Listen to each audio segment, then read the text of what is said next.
Selamat siang, salam Trihita Karana. Perkenalkan, nama saya Rina Agustini Sitohang dengan nomor NIM 2423071012. Saya merupakan mahasiswi pasca sarjana pendidikan IPA di Universitas Pendidikan Ganesha. Di video kali ini saya bakal membahas hasil jawaban tentang mata kuliah Trihita Karana yang diampu oleh Bapak Dr. Inyo Mantika MSI dan Dr. Putu Artawan SPD MSI. Semoga video ini dapat memberikan informasi yang bermanfaat dan menambah wawasan untuk kita semua. Jadi langsung saja yuk kita mulai pembahasannya. Kali ini saya akan membahas yang pertama, penerapan konsep Trihita Karana pada kehidupan rumah tangga, lingkungan sekolah, dan masyarakat. Yang kedua, menjelaskan tantangan dan solusi dalam pelaksanaan kehidupan sehari-hari dalam konsep Trihita Karana. Yang ketiga, memberikan penjelasan mengenai tentang implementasi artikel yang telah diberikan. Yang keempat adalah penerapan Trihita Karana dalam menciptakan keseimbangan antara pembangunan dan pelestarian lingkungan di era modernisasi teknologi. Dan yang terakhir, contoh kasus atau permasalahan yang tidak relevan dengan konsep Trihita Karana dan memberikan solusi. Baiklah, saya akan menjelaskan mengenai tentang konsep Trihita Karana dan contoh penerapannya dalam kehidupan rumah tangga. Adapun Trihita Karana memiliki konsep kehidupan yang berasal dari ajaran Hindu Bali yang berarti 3 penyebab kebahagiaan. Konsep ini menggarisbawahi pentingnya menjaga keseimbangan dan harmoni dalam 3 hubungan utama. Yang pertama yaitu hubungan antara manusia dengan Tuhan atau kita kenal sebagai pareangan. Yang kedua, hubungan manusia dengan sesama manusia, yaitu adalah pawongan. Dan yang terakhir, hubungan manusia dengan lingkungan atau palemahan. Tujuan dari konsep Trihita Karana adalah menciptakan keselarasan hidup manusia yang terlihat dari 3 aspek tersebut: hubungan manusia dengan Tuhan, manusia dengan sesama, dan manusia dengan alam semesta. Dan saya akan menjelaskan mengenai penerapan Trihita Karana dalam berbagai konteks. Yang pertama itu kehidupan rumah tangga. Pada kehidupan rumah tangga, Trihita Karana dapat diterapkan dalam segi parengan, pawongan, dan palemahan. Saya akan menjelaskan untuk parayangan. Keluarga adalah salah satu paling fundamental dalam kehidupan sehari-hari. Keluarga yang mengajarkan anak-anak untuk memiliki hubungan dengan Tuhan. Salah satu kegiatan yang dilakukan dalam aspek palemahan dapat diterapkan pada rumah tangga seperti menjaga lingkungan rumah tetap bersih dan rapi dengan cara membuang sampah pada tempatnya dan melakukan penyortiran jenis sampah yang terdapat di rumah tangga, antara lain sampah anorganik dan organik. Sampah organik dapat dijadikan bahan dasar pembuatan pupuk dan sampah anorganik dapat didaur ulang kembali. Selanjutnya, contoh penerapan di lingkungan sekolah.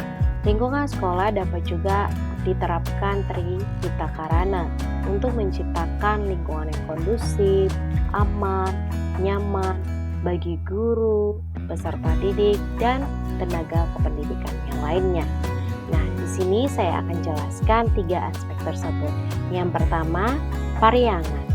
Kita tahu bahwa pareangan ini adalah hubungan manusia dengan Tuhan. Sebelum kita melakukan aktivitas, khususnya di sekolah saya, guru dan peserta didik melaksanakan kegiatan renungan pagi dan berdoa selama 30 menit. Ini merupakan bentuk rasa syukur kepada Tuhan Yang Maha Esa atas anugerah yang telah diberikannya kepada manusia. Dan di hari Jumat kita juga mengadakan ibadah sebagai ucapan syukur bahwa Tuhan sudah menyertai kita. Kemudian di aspek pawongan. Nah, kalau di sekolah kami diajarkan untuk menjalankan 3S, yaitu senyum, sapa, dan salam ketika bertemu warga sekolah. Hal ini merupakan bentuk saling menghargai dan saling menghormati antara peserta didik, guru, staf sekolah, sehingga dapat memberikan energi positif kepada orang lain dan bentuk kepedulian antara warga sekolah. Dan yang terakhir, dari segi palemahan. Nah, sekolah kami memiliki program Jumat Bersih. Artinya, setiap warga sekolah melakukan pembersihan lingkungan sekolah dengan mengumpulkan sampah yang terdapat di lingkungan sekolah. Dan setiap kelas peserta didik terdapat jadwal piket untuk melakukan pembersihan kelas sehingga kelas tetap dalam keadaan bersih serta menerapkan lingkungan hijau di area sekolah. Selanjutnya, contoh penerapan di masyarakat. Trihita Karana dapat diterapkan di dalam masyarakat untuk menciptakan kehidupan bermasyarakat yang saling mendukung, damai, dan sejahtera.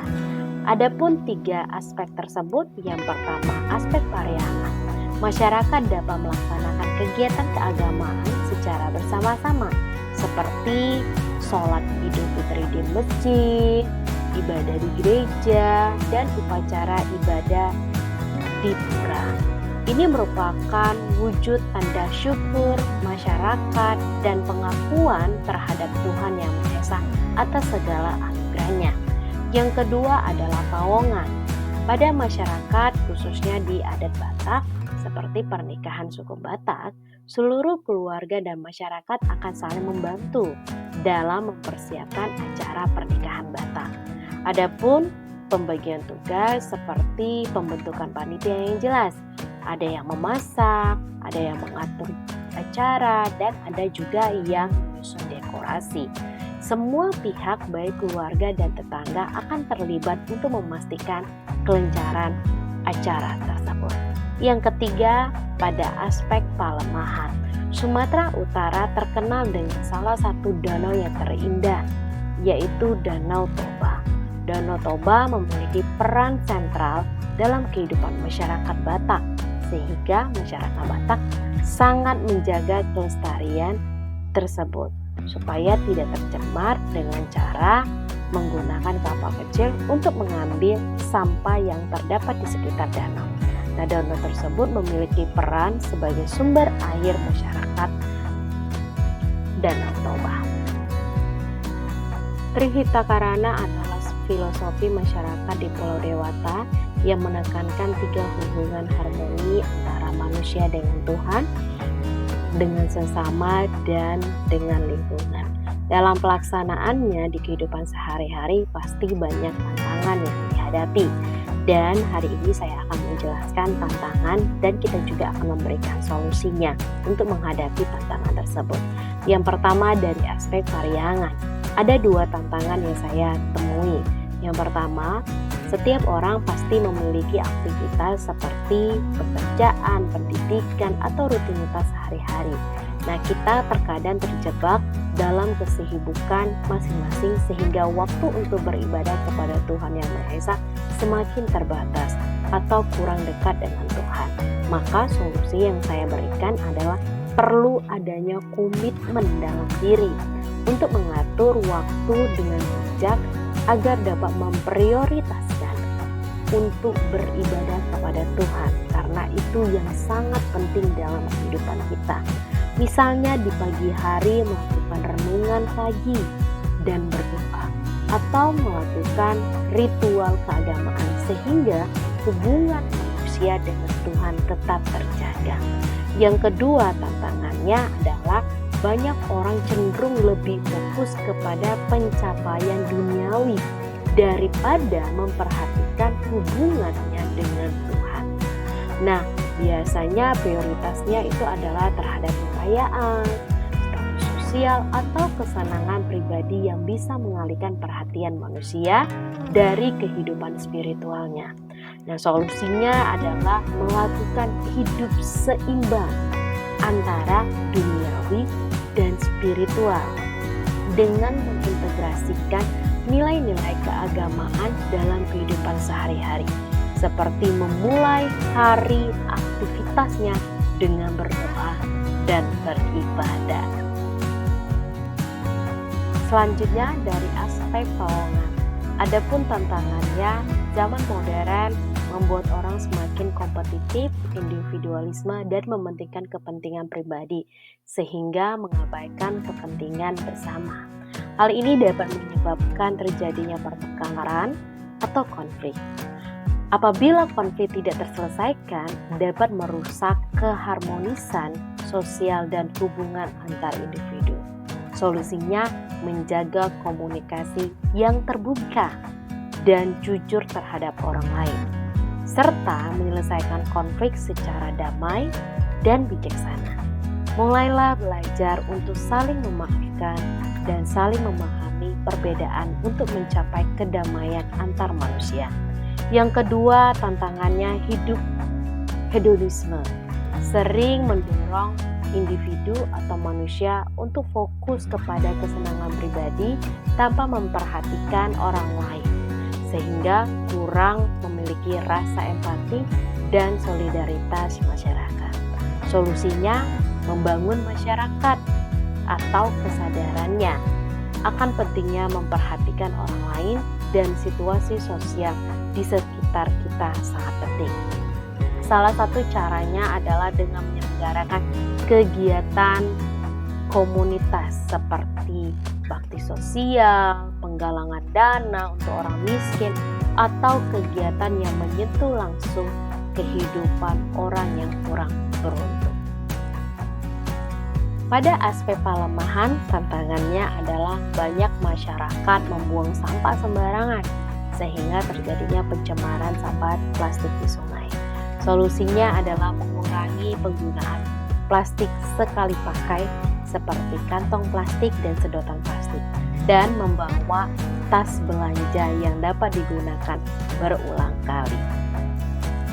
Nah, di bagian berikutnya ini saya akan menjelaskan mengenai tentang judul artikel Implementation Model of the Three Hita Karana Concept in the Media Promotion of Tourism in Bali, Indonesia, atau model implementasi konsep Tri Hita Karana dalam media promosi pariwisata di Bali, Indonesia. Nah, saya akan menjelaskan merupakan acuan penerapan konsep Tri Hita Karana melalui perancangan media promosi pariwisata Bali. Nah, konsep Tri Hita Karana dalam mempromosikan pariwisata Bali dapat diaplikasikan dalam media promosi.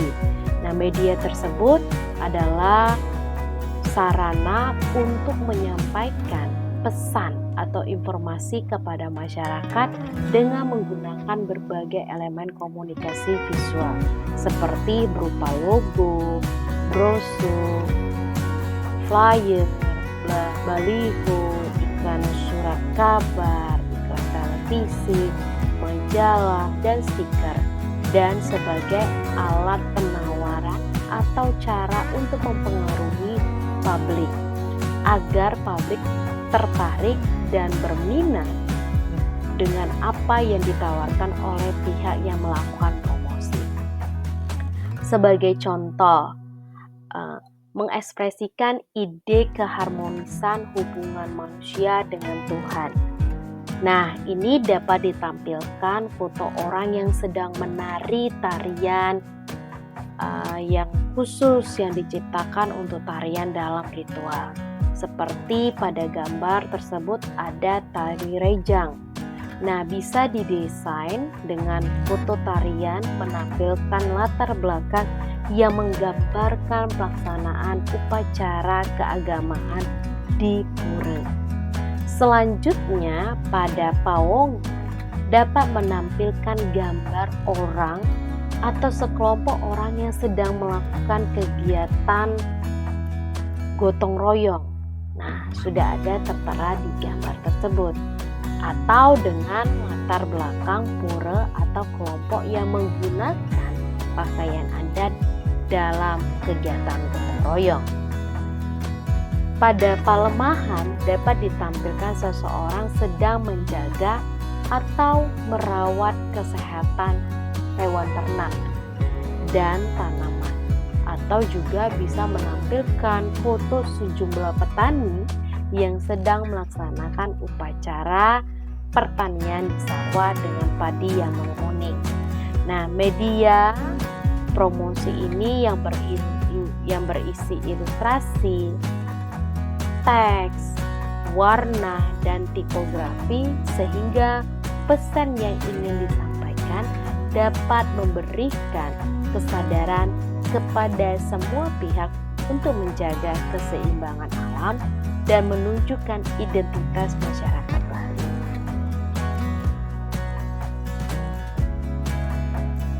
Dalam konteks era modernisasi teknologi, penerapan Trihitakarana dalam membantu menciptakan keseimbangan antara pembangunan dan pelestarian lingkungan, yaitu dari aspek variangan. Penggunaan teknologi dalam mendukung nilai-nilai spiritual. Yang pertama, penggunaan VR seperti pura kehan untuk memperkenalkan kepada masyarakat dan dapat mengetahui informasi bangunan serta sebagai alat sarana pelestarian budaya pura kehan. Melalui VR, kita dapat mengetahui batasan-batasan yang diterapkan wilayah pura untuk menjaga kelestarian, kesucian, dan kesakralan wilayah tersebut. Hal ini dapat meningkatkan kesadaran masyarakat untuk melestarikan budaya dan lingkungan. Yang kedua, dengan penggunaan aplikasi Trisandia, lebih menekankan kepada kesadaran masyarakat pentingnya pemahaman pengetahuan keagamaan seperti ayat-ayat berdoa dalam persembahyang. Pada aspek keuangan, penggunaan teknologi dalam meningkatkan hubungan antar sesama. Sebagai contohnya dalam penerapannya adalah penggunaan media sosial untuk memberikan edukasi dan sosial untuk masyarakat, seperti konten-konten kreator, seperti infografis dan lain-lain, tentang bagaimana pelestarian alam sehingga masyarakat sadar akan dampak pembangunan terhadap lingkungan dan peduli untuk menjaga kelestarian alam. Yang terakhir, dari aspek pelemahan, penggunaan teknologi dalam meningkatkan kesadaran menjaga alam sekitar.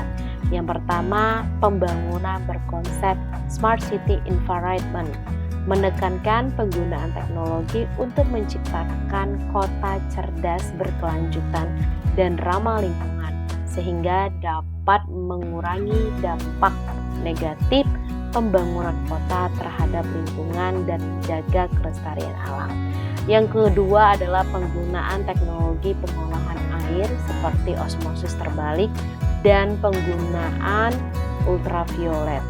Nah, untuk osmosis terbalik ini menggunakan tekanan untuk mendorong air melalui butiran untuk menghilangkan zat-zat terlarut dapat digunakan dalam pengolahan air minum. Sedangkan kalau pengolahan ultraviolet itu untuk membunuh mikroorganisme di dalam air.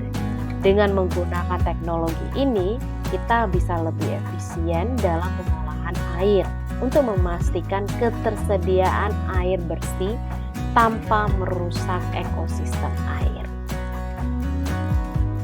Berikut contoh kasus atau permasalahan yang tidak relevan dengan konsep PHK dan solusinya. Yang pertama, penebangan hutan yang dijadikan sebagai kawasan pemukiman sehingga daerah resapan air berkurang. Hilangnya keanekaragaman hayati dan memperburuk perubahan iklim. Solusinya yaitu adalah menerapkan prinsip perencanaan pembangunan dan memperhitungkan kajian dampak lingkungan atau AMDAP. Nah, untuk memastikan bahwa pembangunan tersebut tidak merusak daerah resapan air dan ekosistem. Yang kedua adalah membuka area pemukiman yang bisa dikomunikasikan dengan program perumahan ramah lingkungan yang mengedepankan area hijau untuk meningkatkan daerah Selanjutnya, kasus kedua. Di sebuah lingkungan terjadi konflik antar kelompok karena adanya perbedaan agama, sehingga menyebabkan ketegangan antar warga. Nah, beberapa kelompok merasa bahwa rumah itu bukanlah tempat yang tepat untuk beribadah. Dan sementara itu kelompok lain merasa berhak beribadah di rumah mereka masing-masing. Inilah yang menjadi konflik yang bertentangan terhadap THK tersebut. Solusinya yaitu adalah mengadakan dialog atau mediasi antara dua kelompok yang terlibat untuk mendengarkan pandangan masing-masing untuk mencapai pemahaman bersama dan menyelesaikan konsep atau konflik dengan cara damai. Belajarlah untuk memahami, belajarlah untuk menghargai, dan belajarlah untuk toleransi agama. Nah, yang terakhir, contoh kasus atau permasalahan yang tidak relevan dengan konsep THK dan solusinya yaitu Sungai Musi sering terjadi tercemar oleh limbah industri, rumah tangga, atau aktivitas pasar yang ada di sekitaran Sungai Musi. Nah, pembuangan limbah tersebut dapat menyebabkan kualitas air Sungai Musi menjadi menurun, sehingga berdampak pada ekosistem dan kesehatan masyarakat yang mengandalkan Sungai Musi sebagai sumber air. Nah, solusinya yaitu adalah melakukan program reguler untuk membersihkan sampah dan limbah yang mencemari sungai dan menggunakan teknologi pengolahan air yang lebih efisien. Yang kedua adalah meningkatkan kesadaran masyarakat untuk mengelola limbah lebih bertanggung jawab lagi. Demikianlah jawaban yang bisa saya berikan. Semoga bisa menjadi manfaat bagi kita semua. Terima kasih. Salam